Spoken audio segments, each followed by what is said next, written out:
Here's your wrestling news for April 23rd, 2021. And if you like what you're watching, smash that like button and give us 1,000 likes or more.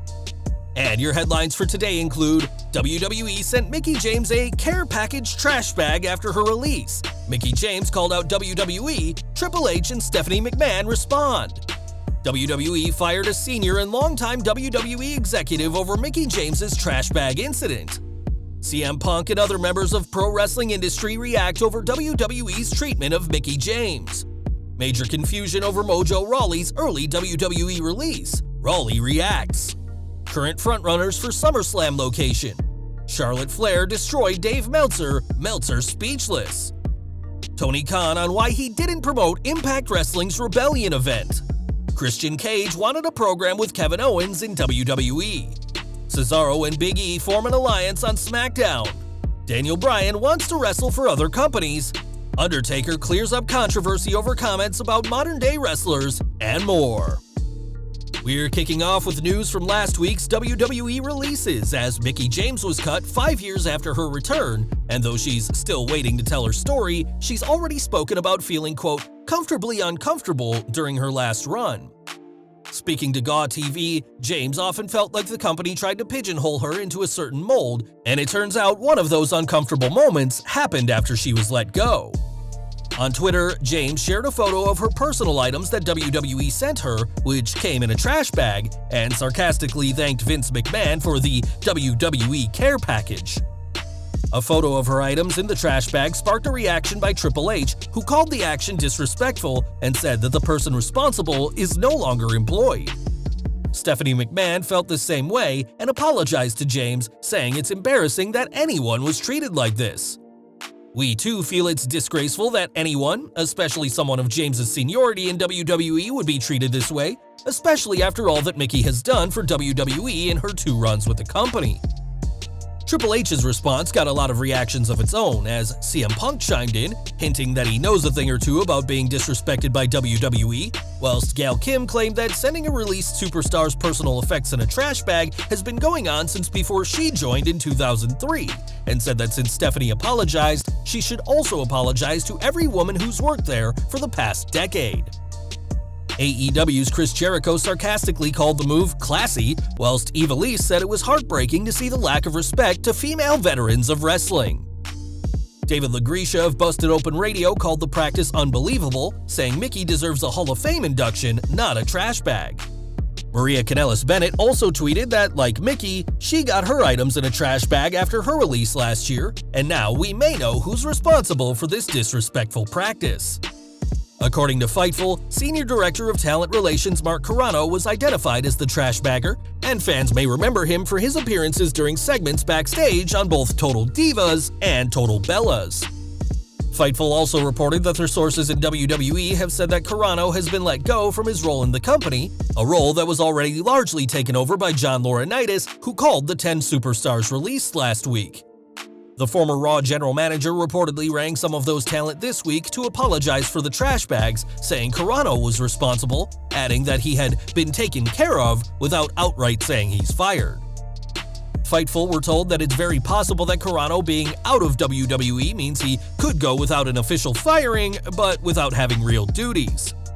WWE sources have also spoken to Fightful to express remorse over the trash bag incidents, calling them embarrassing and saying they should have never happened, and it was reiterated that they wanted to take care of the matter as quickly as possible. When Fightful reached out to WWE for an official statement, they didn't respond, but whilst Mickie James never won gold in her second tenure with WWE, she successfully made a major change in WWE's treatment of talent despite being let go. What do you think of this trash bag practice and WWE's response to being called out? Let us know in the comments.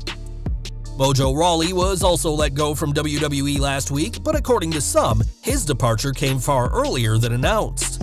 When Fightful spoke to the former 24/7 champion, he denied reports that he was released in March, and it was noted that just an hour before his release was made public, Rawley was under the impression he was still with the company. When Mojo said that May 31st will mark the start of the next chapter of his life, that apparently had nothing to do with his 90-day non-compete clause expiring, but we'll have to wait until May 31st to see what the former superstar has planned. We know that the 10 superstars released won't be competing at this August's SummerSlam pay-per-view, which is expected to be WWE's next event with live fans in attendance. The decision to host SummerSlam with fans came after the success of WrestleMania 37, and with the United States reopening more in recent months, the chances are very likely that the biggest party of the summer will have a crowd. According to PW Insider, there's been talks within WWE to hold SummerSlam 2021 in either Phoenix, Arizona or somewhere in Texas, and both of those locations could see a lot of fans make the trip. Of course, plans could always change as the ongoing situation continues to loom over WWE and the entire world, but for now, fans in Phoenix or Texas may be getting an experience they've not felt in a very long time this August. One name fans can expect at SummerSlam is Charlotte Flair, who recently returned to WWE TV, but her actions, namely attacking both Raw Women's Champion Rhea Ripley and Asuka, were overlooked by many who preferred to comment on how the Queen looked.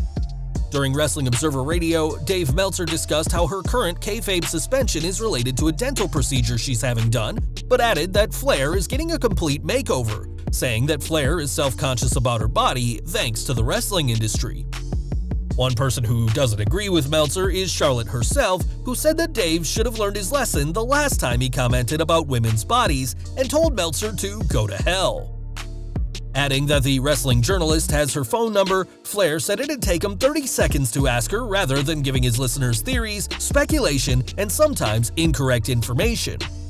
Asking if Meltzer has any shame, decency, or professionalism left, the Queen clearly didn't appreciate people speaking about her body, especially when they have the chance to ask her the truth, but didn't. Though she needed to get dental work done immediately, that doesn't mean she's out of the running for next month's WrestleMania Backlash, where Flair will no doubt prove her skills in the ring no matter how she looks. AEW news next, as fans have seen stars from both AEW and Impact compete on each other's shows, but not as many as you'd think. At this time, the Good Brothers are the only Impact stars who have appeared on Dynamite, and whilst AEW World Champion Kenny Omega will face Impact Unified World Champion Rich Swann in a title-for-title match this Sunday, you wouldn't know it judging by AEW's booking. In fact, Swann has barely been mentioned on Dynamite, and this Sunday's Rebellion show rarely addressed, and on Busted Open Radio, Tony Khan pointed the finger of blame at Impact themselves. People have asked me why I haven't gone out and spent a lot of money on promoting Rebellion. It's when I've gone to your guys' show to promote my cards, I've had to pay and buy ads. It's kind of on Impact. Khan clearly feels that Impact are responsible for promoting Impact's Rebellion event, even if the AEW World title will be on the line, and we'll have to see who ends this week as both the AEW and Impact World Champion. Christian Cage knows all about working for both AEW and Impact, but it wasn't too long ago that Captain Charisma was in WWE. Quietly retired from competition by WWE in 2014, Christian had to watch a ton of new talent join Vince McMahon's promotion from the sidelines, including Kevin Owens. Speaking on AEW Unrestricted, Cage said that he would have loved to have faced Kevin Owens had he stayed in WWE, praising the prizefighter as fearless on the mic and in the ring, and said Sami Zayn is someone he'd love to have faced as well.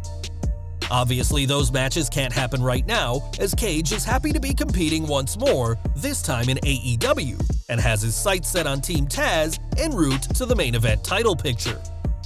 Back to WWE and on Smackdown, fewer stars have impressed more than Cesaro in recent weeks, but for as strong as the Swiss Superman is, he's still only one man. Cesaro has made it clear that he's eyeing up the Universal title, which will put him in the crosshairs of Roman Reigns and Jey Uso, as well as Seth Rollins, who isn't done with Cesaro yet. With a 3-on-1 disadvantage, Cesaro will need backup, and that may start tonight, with Big E joining his side. After losing the Intercontinental Championship to Apollo Crews, Big E shouldn't challenge for that title again, but should instead look at moving up the card, entering himself into the world title picture.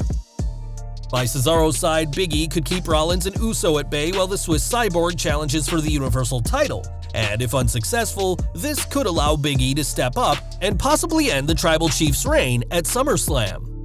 This storyline could all begin on tonight's edition of Smackdown if WWE play their cards right, and after years of people talking about the singles potential of Big E, the powerhouse could prove it in the coming months. Tonight's Smackdown may also see an appearance by Daniel Bryan, who this year is marking 11 years since joining the company. Debuting in February 2010, Bryan's career has seen ups and downs, but recently, the former world champion has made it clear that 2021 will be his last year as a full-time wrestler. During a recent meet and greet, though, Bryan made it clear that he does not plan on ever stopping being a wrestler, and admitted that he is trying to do something new in WWE, saying, "It'd be interesting if I could wrestle in different companies and WWE. That's actually something I'm trying to weasel my way into right now." In the past, Bryan has previously expressed interest in facing stars from other companies, as he said in March he'd like to face ROH Pure Champion Jonathan Gresham as well as AEW's Jungle Boy. Whether these matches happen is another story, as WWE have always been territorial when it comes to their talent in other promotions, but it won't stop Bryan from keeping his options open, even whilst he's in WWE. And we're ending today with news from The Undertaker, who sparked some controversy earlier this year over his comments about modern-day wrestlers. Speaking on the Joe Rogan podcast, the dead man claimed today's wrestlers aren't as tough as previous generations, and said it was disappointing to see wrestlers nowadays play video games in the locker room rather than carry guns and knives. These comments drew the ire of fans and wrestlers alike, and now Undertaker has explained what he actually meant, as he told Sports Illustrated this week, "I wasn't bashing our talent. Our talent is extraordinary. What they're physically able to do, I couldn't imagine doing that back in the day. I have a lot of respect for our roster, but I came from a different time period. I'm so proud to be part of the evolution of our business. The industry has come so far." The wrestling world is a much different place now than it used to be, but that's not a bad thing. And given that the dead man has expressed a desire to help train in NXT now that he's retired, he'll be able to see the wrestling industry continue to develop for many years to come. Well guys, that's our news for today. Please share your comments below. Also hit the like button, subscribe to our channel, and hit the bell icon to receive all notifications. And as always, thanks for watching.